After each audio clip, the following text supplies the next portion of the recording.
Hi, everyone. Welcome. Thank you for tuning in. My name is Audrey Stewart, and on behalf of Harvard Bookstore, I am so excited to welcome you to tonight's event with A.K. Blakemore, discussing her debut novel, The Manningtree Witches. She is joined tonight in conversation by Megan Nolan. Through good times and bad, Harvard Bookstore will continue to bring authors and their work to our virtual community. Our fall season is ramping up, and boy, do we have a lineup for you. Make sure to check our event schedule on harvard.com/events, where you can also sign up for our email newsletter and browse our shelves from home. This evening's discussion will conclude with some time for questions. If you have a question at any time during the talk tonight, go to the Q&A button on your screen, and we'll get through as many as time allows. If you would like to purchase a copy of the Manningtree Witches, there will be a link in the chat where you can purchase. All sales through this link support Harvard Bookstore, so thank you. There will also be a link for donation in the chat if you would like to give additional support to Harvard Bookstore. Without your continued support and patronage, this virtual author series wouldn't be possible. Thank you again for tuning in support of our authors, our incredible booksellers, and our landmark independent bookstore. We sincerely appreciate your support, especially now. And as you may have experienced in virtual gatherings, technical issues may arise. If they do, we'll do our best to resolve them as quickly as we can. Thank you in advance for your patience and understanding. Now, I am so pleased to introduce tonight's speakers. Besides The Manningtree Witches, A.K. Blakemore is the author of 2 collections of poetry, Humbert Summer and Fondue. She has also translated the work of the poet Yu Yo-Yo. Her poetry and prose writing has been widely published and anthologized, appearing in the London Review of Books, Poetry, the Poetry Review, and the White Review, among other publications. She is joined by Megan Nolan. Megan's writing has been published widely, including in the New York Times, the White Review, the Sunday Times, the Village Voice, and the Guardian. She writes a fortnightly column for the New Statesman. Her debut novel, Acts of Desperation, was published just this year. Tonight, they are discussing The Manningtree Witches. This book is truly fantastic. Taking place in Puritan 1634 England, Rebecca West, her mother, and the women of her home are placed in a dangerous situation when Matthew Hopkins, the witchfinder general, comes to their small town. I'll leave you with this quote from the Los Angeles Review of Books. A.K. Blakemore has written a spellbinding novel about the unprecedented persecution of women during the witch craze in 17th century England. But she has done more than that. Blakemore has given voice to women whose stories have only been told by others, thus provides a very different view of history that was written in the official narrative. And on that note of praise, I'll turn things over to our speakers. Amy, Megan, thank you so much for being here tonight. The virtual floor is yours. Hello. Hello. Hi, AK. That's really cool. How are you doing? Good, I think. I moved house about 2 weeks ago, and it's also 10 p.m., which, as I said in an email to you, is like really late for me now. When did these early nights become normal for you? Early nights, yeah, it's a lockdown thing. It's aged me like 20 years. I just want a mug of hot cocoa. It's good historical fiction. Okay. Congratulations on the book's publication in America. That's very exciting. Thank you. I was just saying to Audrey, it's strange. Like, I'm sure, obviously, I've not done this having a book out in America thing before, and I'm sure it feels quite like alien anyway. But there's something about it happening now when, like, being in America, if I wanted to, seems like extra impossible. That makes it seem not quite really like a thing that's happening, but it is. I know. I know, it's so true. And I think our books came out around the same time, didn't they? So like even in the UK, we both had that sort of removed experience. Yeah. I think our books came out on literally exactly the same day. Oh my God. They did. Yeah. The Hot Girl. I believe that you tweeted it was the day for the Hot Girl books to be published. It was. We had that like 2 months before we could even see it in bookshops or whatever. Which I mean, I think we've both done okay anyway. And now it's like such a fun novelty walking around now and seeing it, right? Yeah, yeah, I guess there was kind of that like catch up thing where I feel like bookshops were sort of trying, I don't know, there was some flurry of people going into bookshops and stuff, so probably it balanced out in the grand scheme. Everyone got very excited Definitely. about books again as soon as they could. Definitely. I'm going to ask you some questions that I realized when I was kind of jotting them down just before this seem like maybe really basic questions, but I'm very curious about certain things. And it's funny because like you and I have known each other a little bit for quite a long time, but there's lots of things that I don't know about how you started writing and your background. So I'm curious to know a little bit about that. So the first thing I wanted to ask was about what forms your writing took when you started to write seriously. Like, did you begin with poetry, or what was your primary thing? uh, I actually I started with prose, and I think I always had the idea. I think probably like when most like little girls who want to be writers, you want to be a novelist. I think probably it's the slightly more aspirational thing than wanting to be a poet. Um, you want to be kind of, you read The Worst Witch or something, um, or some Dick King Smith. So I started writing prose, like short stories, and really, really bad short stories when I was maybe like 14, 15. And then I discovered DeviantArt and Mm. kind of various online forums, and transitioned to writing kind of pseudo Sylvia Plath type poetry. Um, and that sort of stuck, I guess, because I won the 4 Young Poets of the Year competition, which in the UK is like one of the biggest competitions for like youth poetry competitions. And it's perhaps kind of a slightly sad thing to say, but I don't know if I hadn't received that kind of outside validation that what I was doing was somehow worthwhile, I probably wouldn't have persisted, because I don't have that sort of drive. But it did happen. And so I did continue writing poetry.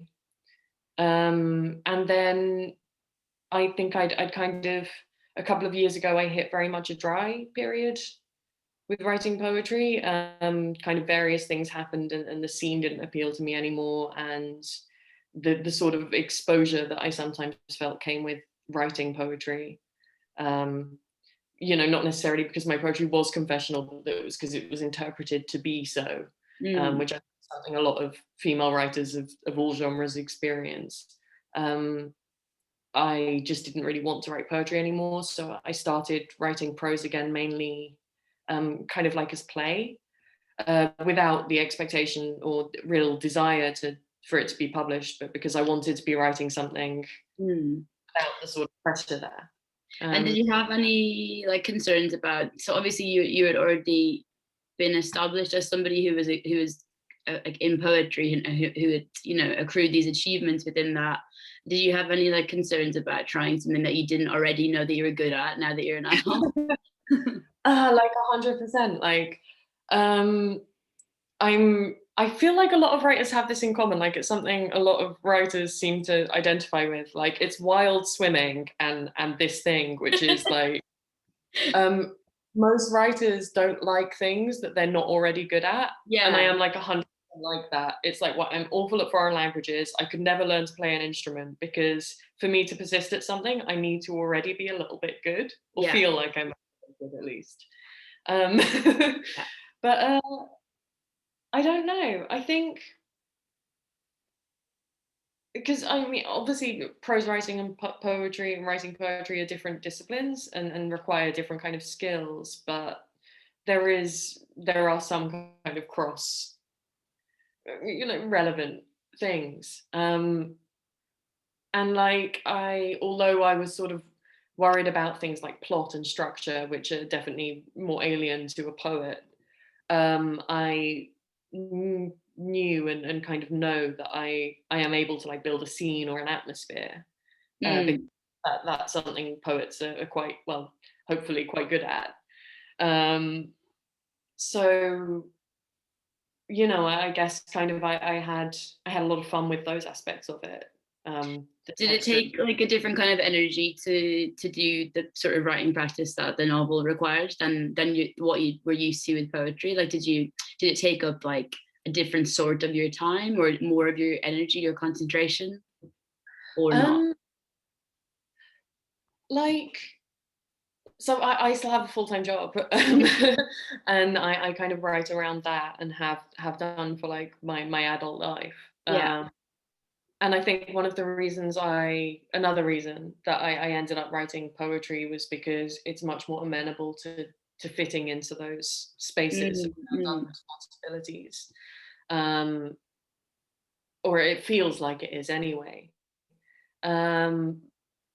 So writing a novel was much more early mornings and late nights, just like banging it out. But in some ways, I found it almost easier. Practicalities aside, that sounds really conceited, like, yeah, not like easier in that sense, but I've never been the kind of poet who could be like, I'm going to write a poem this evening and then sit down and like write a poem. I needed to have to be bringing something already to the page. But with prose, there is much more of an element of like, you can sit down and bang it out, even if it's shit, which I never really do with poetry. So poetry can sometimes get frustrating because no matter how hard you try, nothing is happening and you're getting nothing out of it. Whereas with prose, at least you would always kind of get something out of it. It feels slightly less like constantly banging your head against a brick wall. Or perhaps that's just because I'm newer to writing prose. But we'll see. No, I think that's true, but that's like part of why the guilt if you're not producing anything like while you're trying to write a novel is so much worse, because you know that like if you did sit down for 8 hours then something would come out, you know. But yeah, I find that like I sort of forget that every time, like every day that I stop writing, I forget that for the next day, that if I just do it then something will happen, you know. Yeah, and also I'd never really thought about that being the other way around, is that like in some way perhaps the poet's privilege is to be able to be like, I'm a writer, I have not written in 2 years, but now is when the real work is happening. Like, I feel like a lot of poets are kind of like, haven't written a poem in a year, but here I am. Yeah. Like, I don't like that, but yeah. And then, so getting into the actual meat of the book, obviously, you know, I totally love the book and I got to read it a little bit early, and it was actually one of the first books that I was able to read, like, because I'd been so anxious about mine coming out. I hadn't read a novel in like 5 or 6 months or something, and I couldn't really think about other novels. So it was really nice to like break out of that with your book. And it was maybe like a bit of a canny choice on my part because it was so different to anything that I had been thinking about, that it was such a treat then to be in it. When did you start thinking about witch trials as a subject area? It's a bit of a weird one, because I don't think, whenever I had considered writing a novel before, historical fiction would not have been at all what I would have identified myself doing. And, you know, it's something a lot of people have said to me as well, like, oh, you know, like I maybe could have seen you writing a novel, but not historical fiction. Yeah. I think it was like a bit of a like weird pivot or whatever for me. Yeah. You know, like a politician going on Strictly Come Dancing or something, I don't know. I'm the mom of historical fiction. This reference. I'm very sorry. It was so basically it was kind of just through proximity that the idea occurred to me, because my dad lives in Manningtree. Okay, right. I didn't know that. Yeah. And it's the smallest town in England that officially qualifies still as a town. Wow. It's on the borders of Essex, Sussex, and Norfolk, right, because kind of on the very edge of 3 East Anglian counties, and it is now, and you kind of get the sense it always has been, a very strange kind of liminal in between little place in England, like close enough to London to be kind of caught up in the politics of the southeast, and to not be like totally irrelevant, but far enough away to be a little bit irrelevant. There's no sort of beautiful scenery or mountains or anything like that. It's just flat and on a river, and that's about it. And pretty much, or not the only thing, but pretty much the only thing that's ever happened there is Matthew Hopkins, the Witchfinder General. To the extent where on the Welcome to Manningtree sign at the front of the town, there is a picture of Matthew Hopkins, the Witchfinder General. What sort of picture is that? I'm very curious. It's just a little woodcut of Matthew Hopkins. Okay. It's like, Welcome to Manningtree. Yeah, and also like some swans and like a boat and like Matthew Hopkins just leering.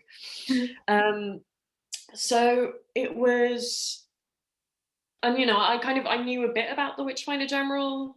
I guess his history is kind of, you know, lesser known in the US, but I think probably, you know, most people in the UK, if you say Witchfinder General, they think kind of beardy guy with the tall hat, Puritan. People have a vague idea, and that was the kind of idea I had as well. But it was just kind of one of those kind of ambient interests, you know. So I go and visit my dad a few times a year, and you know, then one night you're just sort of Wikipediaing stuff, and so I kind of pursued that interest, and I got into the records of the trials of the women from Manningtree, who were the first women that he persecuted and sort of pursued. And their stories and their voices are just, they were incredible. And it astonished me that there had been like some kind of novelistic and like cinematic treatments of the Witchfinder General before, but none of them had actually taken these characters from real life who seemed to me more interesting and compelling than Matthew Hopkins, the Witchfinder General himself.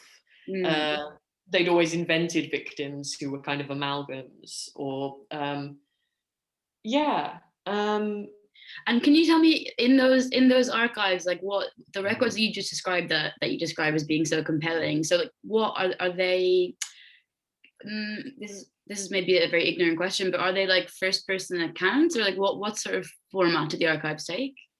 So what we have basically is they were pamphlets that were produced in London like a few months after the trials themselves, and they would have been, it's in some, you know, so one of the reasons they're such compelling documents, and also can't, you know, you need to take everything in them with a pinch of salt, is they would have been produced for the entertainment of people in London, you know, like I guess the equivalent of like the Archers or something, like, oh, those provincials and their witch trials. So, you know, they're heavily sensationalized, but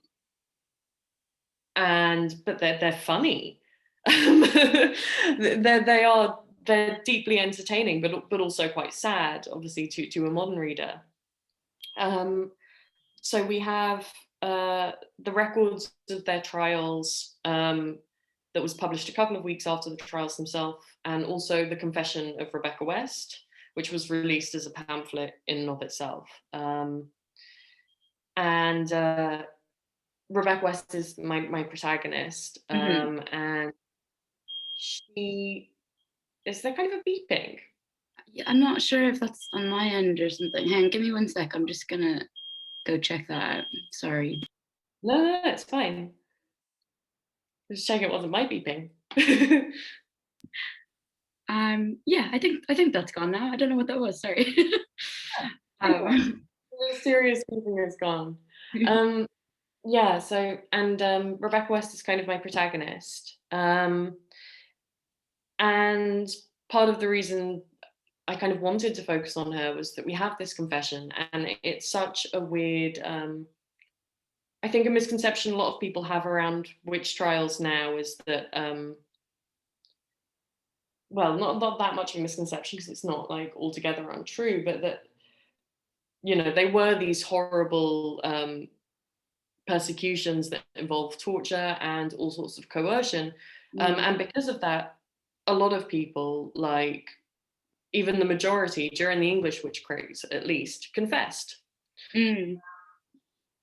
A lot of people who are accused of witchcraft would end up confessing, like in some way, shape, or form, and that idea was very interesting to me.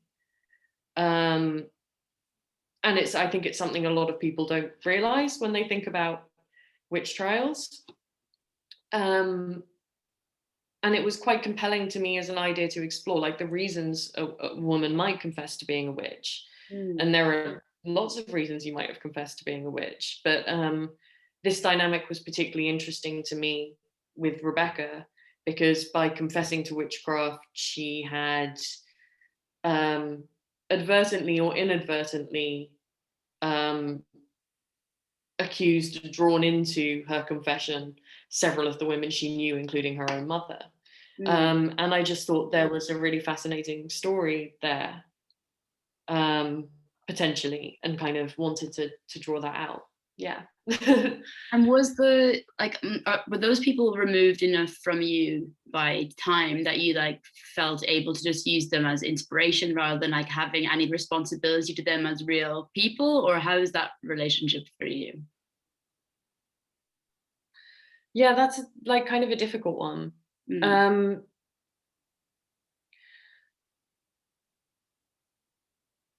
I did feel a responsibility to them. I guess kind of perhaps not in the immediate way you might have, if they were people who had died in the 80s, if they were people who had direct descendants who could be traced now, sort of thing. But I suppose I kind of felt I had more of a responsibility to a sort of like broader set. I don't, it's kind of hard to explain. Like, one of the reasons I wanted to write this book was because there were lots of books about witch trials, but none of them were quite the book I wanted to read about witch trials. And none of them felt like they kind of got at a sort of what I felt to be a sort of a truth around witch trials, that I felt kind of hadn't been told, or not been told well. Which is to do with what you referred to a moment ago about like their motivations for confessing and stuff like that, or what kind of thing do you mean when you say that? I think kind of the first thing was that the kind of foregrounding of class, I felt was very important. And one of the things that has annoyed me about some witch trial narratives is that they allied the sort of women who were actually accused in favor of fictionalized characters who were often younger, often able-bodied, or often middle class, or even wealthy, which seems to me like a kind of unnecessary and like sort of romantically inspired illusion, which does a disservice to, the kind of causes of that injustice, the reasons witch trials should still be felt to be relevant, in terms of what they say about othering and how that functions socially and everything like that. Yeah, that's so interesting. That sort of makes me because I was going to ask you a little bit anyway at a later point, but that brings to my mind the fact that obviously there's like a bunch of I don't know how to put this without sounding really sort of dismissive and superior, but obviously there's like a lot of stuff about witches in like the popular feminist culture in the last like 5 or 10 years, or and obviously before that, but like it does seem to have had a moment. And what it's really like what you've just said is so interesting, thinking about that, which does pose like women in general as the, as the witch, and what you've said just now is really important, I think. Thank you. Yeah, it's something I've occasionally been worried about, like, saying at these kind of events, because you don't want to like alienate people or whatever. Yeah. But part of me has kind of a problem with the we are the daughters of the witches, you could not burn type feminism, because I've, in terms of how witch hunts actually functioned and the sort of people who were their victims, like, Mother Clark or Rebecca West or a character like that probably has more in common with a refugee in the United Kingdom than a white middle class woman who sells crystals. Mm. In terms of kind of the axis of oppression that allowed her to be victimized. Yeah. So I'm kind of, I guess, ambivalent around kind of the reclaiming of the figure of the witch as a feminist symbol. Yeah. In the ways we see it happening now. Mm-hmm.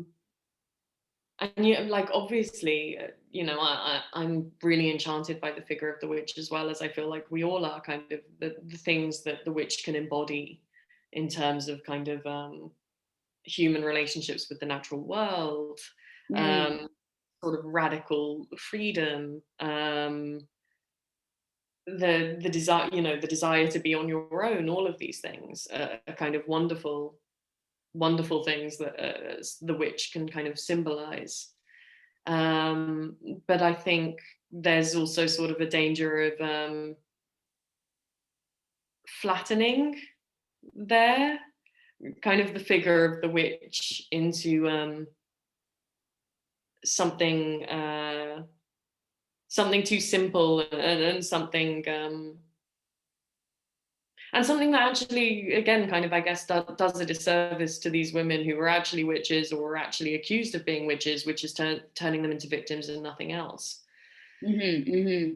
Yeah, Rebecca is so interesting in that way, because obviously, like, we feel compassion for her situation, and like it's very heartbreaking what takes place in the book, but also like her demeanor is I think part of it is that she's like so observant, and her like observations aren't always kind necessarily, and like she's disgusted by things in a way that's like kind of horrible, you know.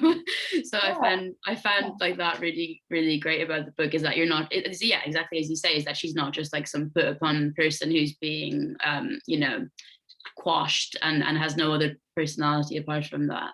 Or like a heroine, because you know, she's a protagonist, but I would feel weird about describing her as a heroine in particular. And I think it's also a tendency of historical fiction that can annoy me sometimes, of, it's like, for a female character from history to be worth writing about, she needs to be exceptional, and the narrative needs to remind you at any given point that she is exceptional, and she's not like the other girls, she's cool. Yeah. And kind of, I knew I didn't want to do that. So, like, for example, it felt important that Rebecca wasn't a skeptic, you know, with regard to like religion. Like, she is kind of Puritan, she has sort of internalized Puritan ideology as much as anyone else in her community has. And it felt like more interesting to write about someone like that than someone who somehow managed to be like a modern woman transposed into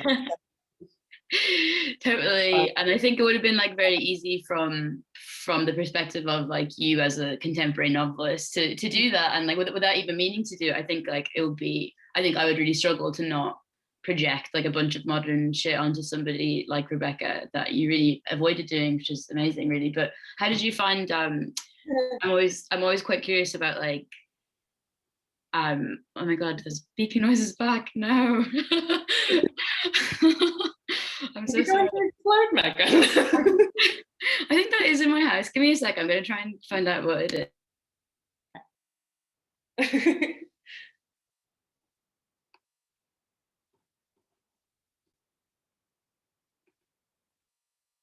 What could it be?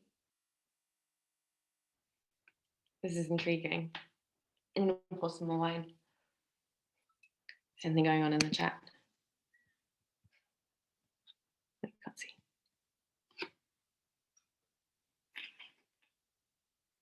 She's back.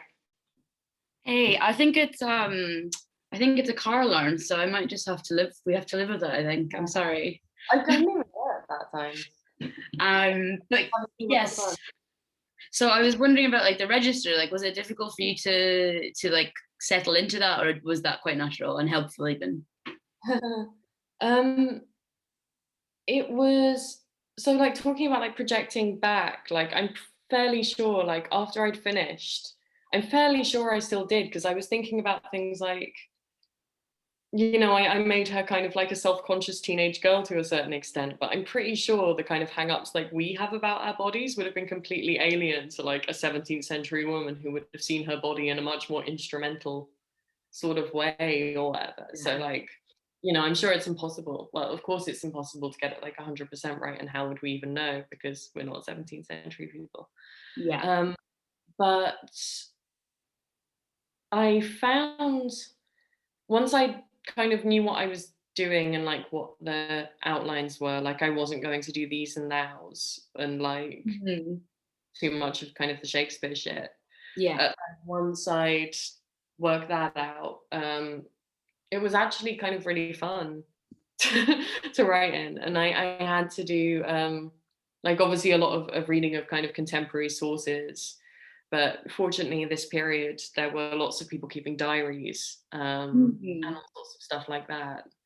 So, yeah, I guess like the best way to do it was just to kind of immerse myself in the contemporary literature, particularly stuff like diaries and letters. Yeah. And That must then have been kind of, really like I really envy that sort of research based stuff. Like I bet that must be so satisfying to live like that and read those sorts of work for like a long sustained period. It seems pretty amazing. yeah, it was really nice, and kind of took me back to uni, where so I studied English literature, not creative writing, and I was like, the early modern period was like my specialty, so lots and lots of Milton. And it was kind of really nice to get back to that sort of digging through dusty tomes sort of vibe. But yeah, you should write some historical fiction. You can, but like, you know, it's also, I think I tweeted about it the other day, but like part of me is a bit like, why can't I just write the next one about like having a boyfriend? Oh my god, yeah, we should just like swap novelist roles. Yeah, like please. Like for the next one, I'm learning French, and it's so hard. Really? You're learning French to write your next novel? Yes. Wow. Wow. Yeah.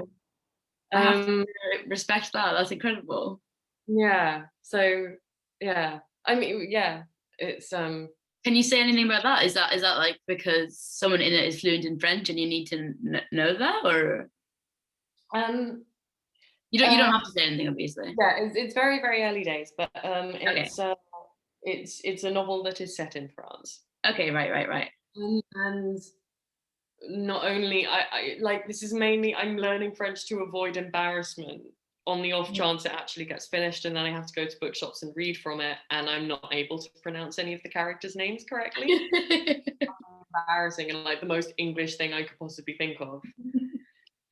You know, and I am English, but I don't have to try to be. Like, yeah, so that's the idea of that. When did you start working on this next one then? Had you had that on the go before Manningtree came out in the UK? Yeah. Well, not writing it, but like starting the research and kind of thinking about it, which I think, I mean, I guess it depends how you write novels, but I kind of realized that like the doing the notes and the thinking about it and the figuring out how you're going to do things probably takes up more time than the actual sitting at your laptop and touching keyboard part of it, or you know, it did for me anyway. Like people are like, oh, how long did it take you to write it? And it's like, well, maybe about 6 months actually doing the physical writing, but like a lot longer. Yes, definitely. And it's and like I think it's sometimes it's hard to or it can feel like you're sort of chancing your arm by telling yourself that sometimes, but it does seem to be true for most people, I think. Oh, 100%. Like, yeah, but I'm kind of I'm writing now, but also sort of researching at the same time. And I actually watched that documentary about Hilary Mantel the other day, and like, oh god, yeah, he's done bad things recently. Yeah. But and she sort of says how you don't really, or particularly perhaps with historical fiction, you don't really know what research you need to do until you've attempted to start writing it. Yeah. I think that's kind of true. Like, you can't Definitely. be like, I'm going to do research, and then you won't just kind of close the book up and be like, and I'm done doing research. Like, Yeah. so I had a bit of that this year, the year just gone. I've been writing my second book, but I, at one point, yeah, exactly as you say, I had to stop saying, oh, I'm researching, and just start writing it and fixing it retrospectively, because otherwise I would never have started it. I can't write this because I don't know enough about it, so I'm gonna stop there, and I'm gonna take 2 weeks to learn more about that thing I can't write about, and then I'm gonna come back to it. Like, so that's kind of where I'm at right now. Yeah. Lots of kind of hefty 18th century, complicated, like French political facts. So.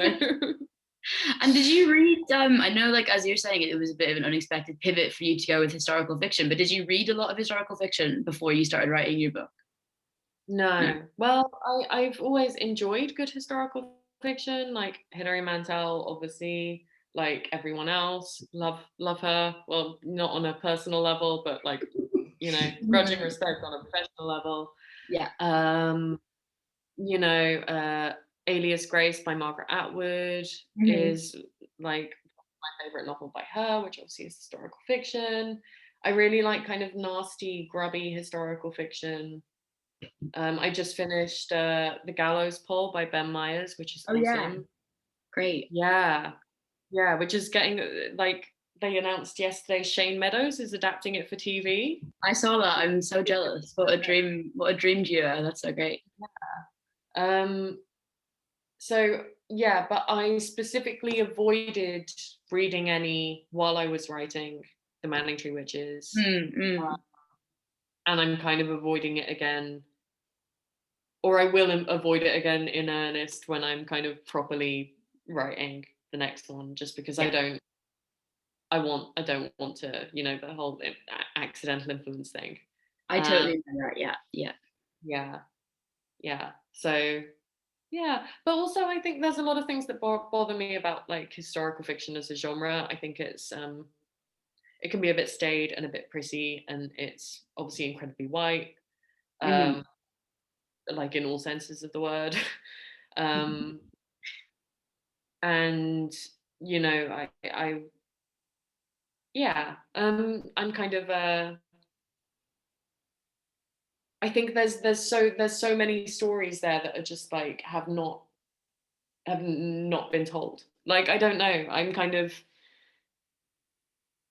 like, I can see the attraction of writing novels about like royalty and the Tudors and all of that, but whenever I'm reading like a book of history, or like, you know, my dad's a massive amateur historian, and he's always like telling me about the maddest shit. Like, and my partner's a historian as well. My partner's a medievalist, and again, the maddest shit. And you just think, like 3 times a week, I'm like, why the fuck has no one ever written a novel about that? Oh right, yeah, they're all writing them about Henry VIII. Yeah, so I guess kind of I'm quite attracted to what feel to me kind of underexplored elements of history, and I guess particularly kind of English British history, because that's what I know, and that's what I feel comfortable or familiar in, kind of that métier. So yeah, kind of it's where my ideas are for now, but it's not necessarily where they'll stay. I quite want to write, I don't know, get into your boyfriend novel period. Yeah. I kind of, a horrible boyfriend period. Become a boyfriend girl. Yeah, we'll see. I want to write some sci-fi or something, like an Ursula Le Guin type. Yeah, that seems very appealing to me as well, actually. Yeah. I'm gonna just see what questions have popped up in case, so I don't replicate them in my last couple of things I wanted to say. Oh yeah, here's a good one for what I was going to ask anyway, actually. The relationship between Rebecca and her mother is particularly fascinating. Can you talk about how you developed their relationship, and did you find any historical evidence of it? So this historical evidence wise, basically the only way that Rebecca is described is as a maiden of Manningtree, daughter of the said Anne West. So kind of in the historical record of Rebecca, it's sort of prefaced by that relationship. Like by the time you get to Rebecca's confession, you already know she's the daughter of a woman who's been convicted of witchcraft. And other than that, basically all there is in the historical record is that we know they live together and we know they live alone. And kind of that's about it. So the rest was, I made up, really. It's probably a fair assumption that like an older woman living with her kind of young or teenage daughter was probably a widower. Sorry, my cat's about to. Oh, no. You might get his butthole in a minute, which will be less. Hey, buddy. And obviously, like I kind of was saying earlier, the idea that Rebecca's confession had kind of in effect damned her mother. That Rebecca giving a confession to secure leniency for herself would rely on her condemning other people, was a dynamic that was really interesting to me, and that I kind of really wanted to explore. And kind of he's just like lying here now. I've got his tail in my hand. It's very cute though, he's being a loaf. And I guess also kind of I didn't want to go down the obvious route of kind of guilt and it being kind of super miserable as sort of a dynamic. Like guilt on whose part do you mean? Sorry. The idea of like the exploration of their relationship sort of being all about Rebecca's guilt in terms of like betrayal and things like that. Yeah. But sort of more about like mutual survival, I guess, and kind of, yeah. Sorry, this question, yeah. I was particularly first thing to talk about how I developed their relationship. So yeah, like their relationship, I knew I definitely wanted to kind of be the center of the narrative. And I kind of built, I guess, the dynamics of the other characters kind of out from there. With kind of them as the core. And I guess particularly with thinking about the Belle Dame West, Anne West, I was doing a lot of reading about, I guess what we would consider to be kind of modern clinical explanations for witch crazes and sort of hysterical behavior on the behalf of Puritan women. And thinking about how women at that period who would have been suffering from, for instance, postnatal depression or just depression, or would have interpreted their experiences and dealt with their experiences. And I guess that was also something I had in mind when I was writing the character of the Belle Dame West. I suppose that's kind of an answer to that, maybe. Yeah, because I thought, I think I said this to you before, but yeah, like the relationships between women without men, I found really interesting, and like the disgust that the men feel towards them is not just, it seems like not just about being women, but like being women together without men. There's like something about the dynamic of them being alone without men that seems to like really scare and disgust people, and I found that really great. There's the quote that Hopkins says, when women think alone, women think evil. And that was a quote from the Malleus Maleficarium, which was a book that was written by two Renaissance German monks, Sprenger and Dürf, I believe, who were witch hunters in, about 100 years before Matthew Hopkins. The Malleus Maleficarium means hammer of the witches in Latin. And it was kind of an early guide to witch hunting. And that's literally the first line is, when women think alone, women think evil. And I guess it kind of ties in with, obviously, the big sort of Marxist analysis of witch hunts has come from Silvia Federici. And it's something she's really interested in and discusses in great detail. But I think it's one thing that perhaps people don't necessarily think when they think of the past, because so many of our interface with the past is it's films, maybe like most people's interface with the past, it's historical fiction, it's what they learn in school. And so much of that revolves around warfare, armies, kings, soldiers, dukes, which obviously is only a tiny fraction of the life of the past, and involves men, and usually not very many women at all. And the lives of women in the past and their textures and are not something, I suppose, many people have a handle on or are particularly interested in having a handle on. And sorry, I've kind of lost my train of thought there.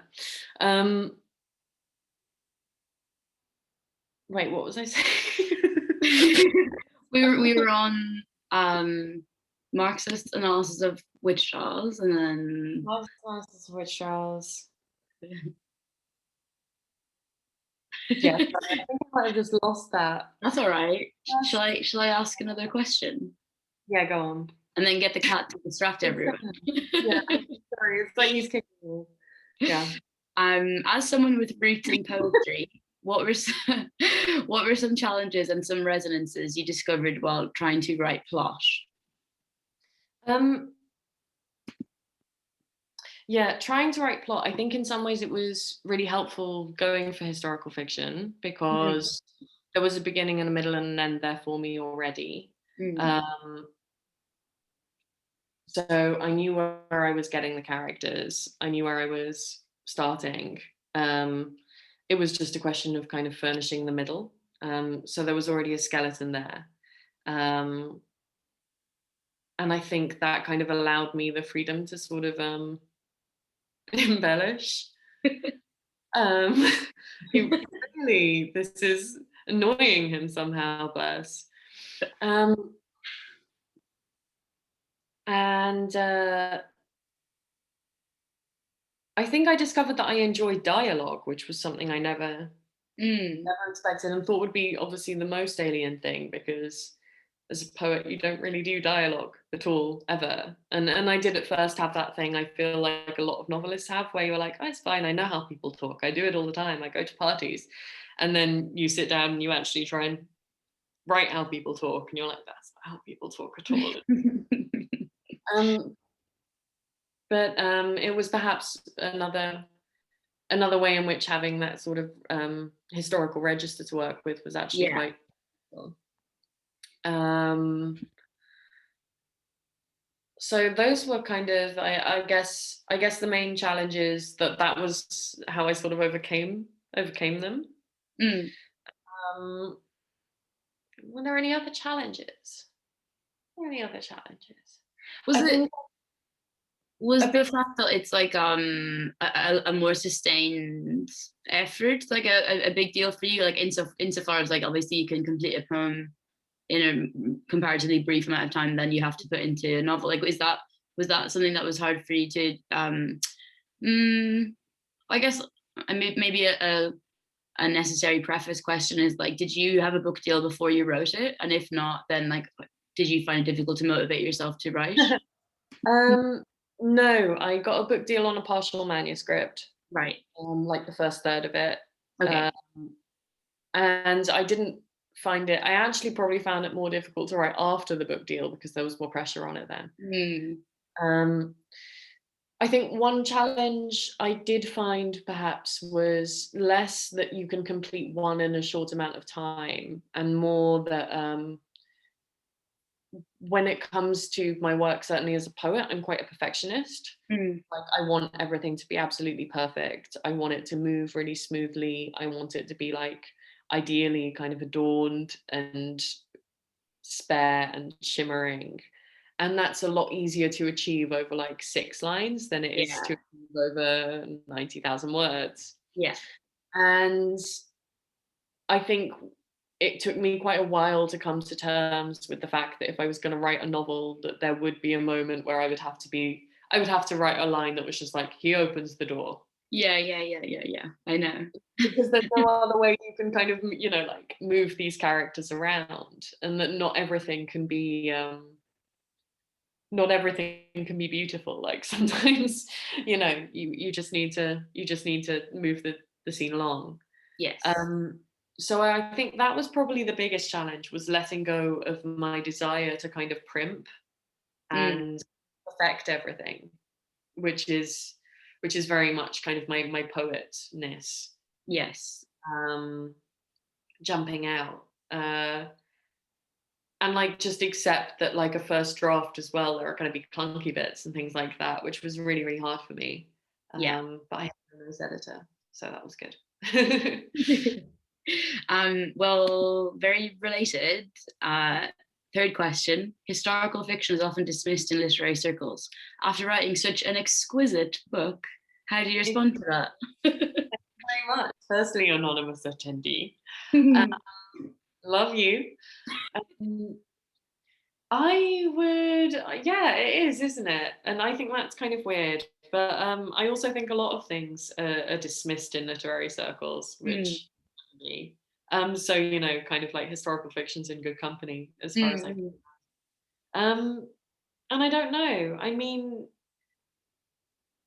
these things are so temporary and so kind of, it's weird because it's like, it's almost like things aren't historical fiction unless they're like bad. So like, it's almost like a cart before a horse thing. Like, for instance, okay, Orlando by Virginia Woolf is historical fiction, but no one thinks like Virginia Woolf wrote historical fiction, but like she did. Yeah. Shakespeare wrote historical fiction. Yeah. Technically speaking, like, just putting it out there. Like, I think when people say historical fiction, like usually what they're referring to is a collection of tropes, which are sort of some of the things I guess I discussed earlier, which often involve like a flattening of the past to like meet certain kind of narrative criteria in a way,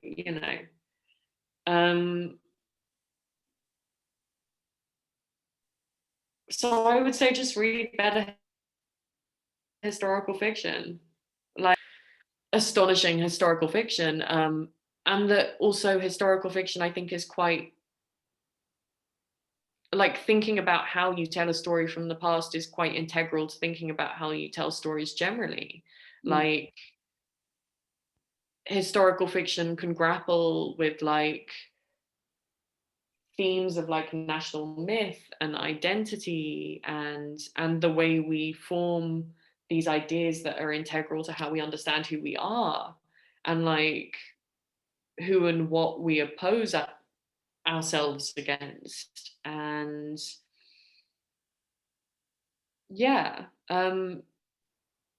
historical fiction, I would say, like, is deeply important in that sense, like imagining the past as a way of understanding it. Like, it's a few people have asked me like, what do I feel like I learned when writing this book? And one of the things that was really interesting to me was that I did a lot of research around the English Civil War, and I came away like being mind blown by how little I had known about the English Civil War, which was this period of like chaos that changed not just like English but European history most probably. You know, it was the first time the people of a state had executed their king. It's quite possible the French Revolution wouldn't have happened without the English Revolution, and thus it's quite possible the American Revolution wouldn't have happened without the English Revolution. And yet most people here don't learn about it in schools. Most people here know hardly anything about it. And I kind of realized, or I ended up feeling like the reason people don't know about it, the reason it's not taught, is because it's so ugly. It's because it doesn't mesh with national myth building around what England is. Because there are no heroes. Like, Cromwell is very far from a hero. You're Irish, you know. Like, but the royalists aren't heroes either. They were anti-democratic, they were tyrannical. So it's just this ugly, horrible period of our history with really nasty guys on both sides. And then it became really interesting to me why we don't want to tell those stories, why we want to keep telling the stories about the glamorous people in ruffs. Yes. So yeah, I would say historical fiction, very important. But also, if you have a problem with historical fiction, as I did, then think about the reasons you have a problem with historical fiction, and then like please write a novel that you feel might be an antidote to those issues, and then historical fiction will be better and historical fiction will be good, and you won't have to be embarrassed about admitting you like it at your parties. Let me ask you one more and then we'll wrap up. Was there anything you came across in your research that you wish you could have included in this project but ended up leaving out? Yeah, loads of stuff. So yeah, I mean, like, there were obviously Matthew Hopkins and John Stern, who was kind of his accomplice, were responsible for the deaths of probably like about 200 people. And there were records of very many of them. And I managed to work like a tiny fraction of the material that I read and that exists actually into the book, very much in passing in most cases.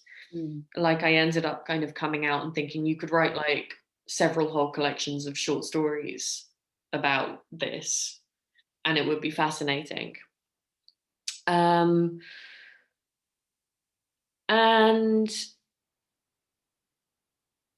in retrospect, kind of part of me wishes I could have had like a broader canvas somehow. Like, I wanted to focus it very much on Manningtree and this one specific group of women, but like we were just saying, there was so much going on in the English Civil War period. You know, you had sort of proto-socialism and big hats, and it was, yeah. And I would have liked to have been able to include more of the Civil War, I guess.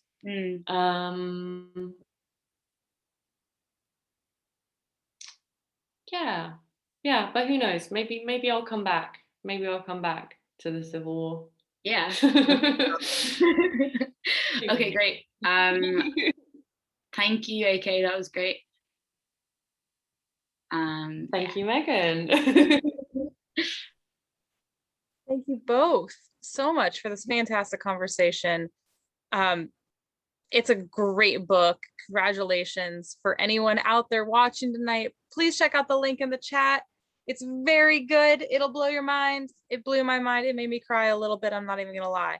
But again, AK, Megan, thank you so much for being here. And thank you to everyone who's tuning in and showing up, for authors, publishers, indie book selling, and our incredible staff at Harvard Bookstore. Again, check out the link in the chat. Please remember to shop indie and shop local. From all of us at Harvard Bookstore, have a great rest of your night. Thanks so much, everybody. Take care. Bye.